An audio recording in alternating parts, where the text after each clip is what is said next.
WWE just got rid of half their roster, and all I want to say is thank God, bro, because most of these people that got released, bro, they were all jobbers. The WWE had no big plans for these people, and they really were just taking up space. And when you have a show like SmackDown that has been consistently trashed for like the past 2 months, right? You have to make decisions like this because you don't want to put SmackDown at risk of getting canceled. Okay, NXT is almost averaging the same amount of views as SmackDown on a weekly basis because the show just sucks. Okay, SmackDown is 3 hours and it's hard for me to even watch 30 minutes of an episode of SmackDown. So let's get into the people that was released. Zelina Vega was released. Aleister Black was released. I was shocked about this because I like Aleister Black. I think Aleister Black is was one of the best mid-carders in the WWE. And I also think Zelina Vega, who's a very beautiful woman, by the way, I think that she's a pretty good wrestler. I don't think that her United States women's title reign was fair. I think that she lost that title way too fast. And I don't think that they really gave Aleister Black and Zelina Vega a fair shot at proving that they're worth being on the WWE main roster. You know what I'm saying? Like, Aleister Black was literally just getting the ball rolling. I mean, he beat Randy Orton, right? And he was putting himself in position to eventually get a title shot. But this just means that they just didn't have any big plans for Aleister Black and Zelina Vega. They even basically had them team up. They're both dating each other in real life. And they basically teamed them up to try to add more attention to, you know, both of their characters. But I guess they felt like that didn't work. But let's be honest, guys. Aleister Black, he's great in the ring. I love his finisher move, the Black Mask. I love his theme song. His theme song is super dope. It's super original. And it's just, you know what I'm saying? It's different. Like, when he comes out, bruh, you go like, whoa, like, who the hell is this, right? Like, kind of similar to the effect of like the Undertaker's theme song. You know what I'm saying? This is very similar, but very different at the same time. So Kairi Sane is another person that got released. And if you're going to release Kairi Sane, why would you not release Asuka? Because Kairi Sane for the past 3 months has basically been in a tag team partnership with Asuka. And Asuka is basically playing a woman who's bullying and basically forcing Kairi Sane to do things that she doesn't want to do. So why should Kairi Sane get released and not Asuka? Because I think Kairi Sane did a great job at playing her role. I think she's pretty good in the ring. Is she as good as Io Sky? No. But she didn't really have any solo matches since she was with the WWE, but for the matches that she was in, I think that she did good, and I think she's better than a lot of other women on the main roster. So I think Kairi Sane should not have gotten released, but I see why she got released. I just don't get how you release her and you don't release Asuka. I guess because Asuka is a legend and she's a multiple time champion, they just didn't release her out of respect. But, you know, if you didn't have big plans for Kairi Sane, you're probably not going to have big plans for Asuka. Now, the Wyatt Six, okay?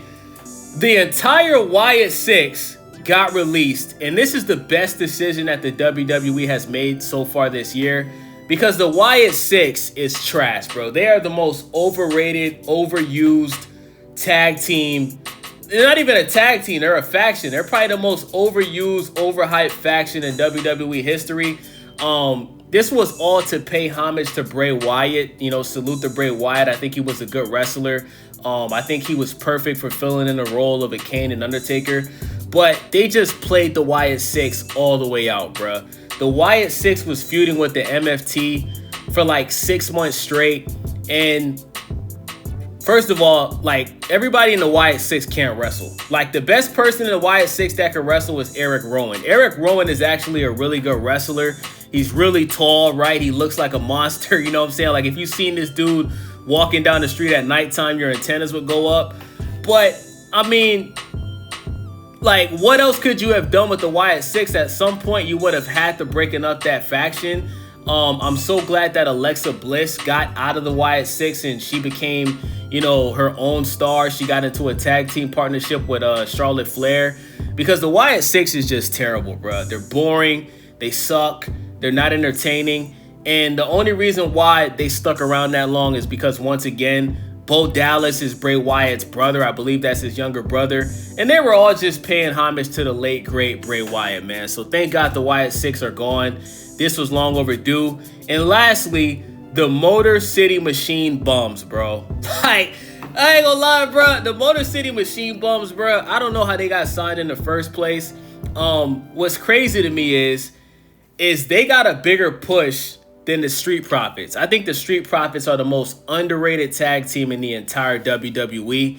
I think that the Street Profits should be just as big as the Hardy Boys, because when you look at what they do in the ring, especially Montez Ford, bro, Montez Ford can do the same stuff that you see Javon Evans doing. The way he flies around the ring, jumps out of the ring, he does the same exact thing. The only difference is he's actually more athletic than Javon Evans is. But, I mean, guys, the Street Profits were written off of TV for like the past 3-4 months. They just showed up last week on Monday Night Raw after they were in catering for months for no reason. You know what I'm saying? So I don't know if they're going to eventually break up the Street Profits. I have no idea what's going on with the Street Profits. But I'm surprised the Street Profits didn't get released. I guess because out of respect for Bianca Belair, because Montez Ford is Bianca Belair's boyfriend. I think that's the only reason why they didn't get released. Bianca Belair is pregnant. Her boyfriend is Montez Ford. And I think that's the only reason they were not released, okay? Now, we find out that there's a lot of wrestlers that actually just got signed, and there's wrestlers that are moving up from NXT. Joe Hendry is moving up to the main roster. He's going to debut next week on Monday Night Raw. I think Joe Hendry's great, man. Great theme song. Pretty decent in-ring wrestler.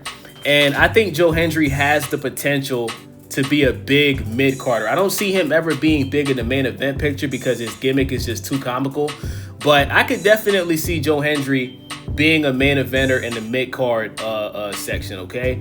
Ricky Saints is making his debut on SmackDown next week. I really like Ricky Saints, man. You know what I'm saying? Like, something about Ricky Saints reminds me of The Rock, right? And a lot of people say this. A lot of people don't like when they compare Ricky Saints to The Rock. But he just has that aura, bro. Like, he has that confidence. He has that swagger. Great theme song, you know what I'm saying? He's great in the ring. And listen, man, you can't have a 36-year-old on NXT for 2 years. It just doesn't make any sense, okay? Ricky Saints, he's been wrestling for a long time. He solidified himself in AEW, and there's no need to keep him in NXT. There's no point. There's no point in keeping him in NXT when he's ready to go, bro.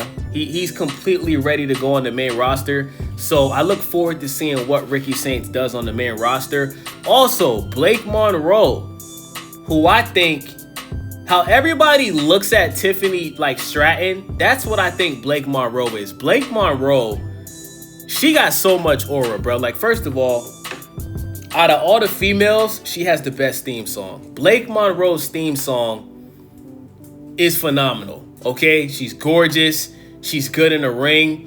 And unlike Tiffany Stratton, she's not out here botching and injuring herself doing her own finisher move. I think Blake Monroe has the potential to be a superstar on the main roster, okay? So she's expected to be making her main roster debut on SmackDown. I think she actually already did it, if I'm not mistaken. And listen, man, there's other people that have also gotten signed to the company.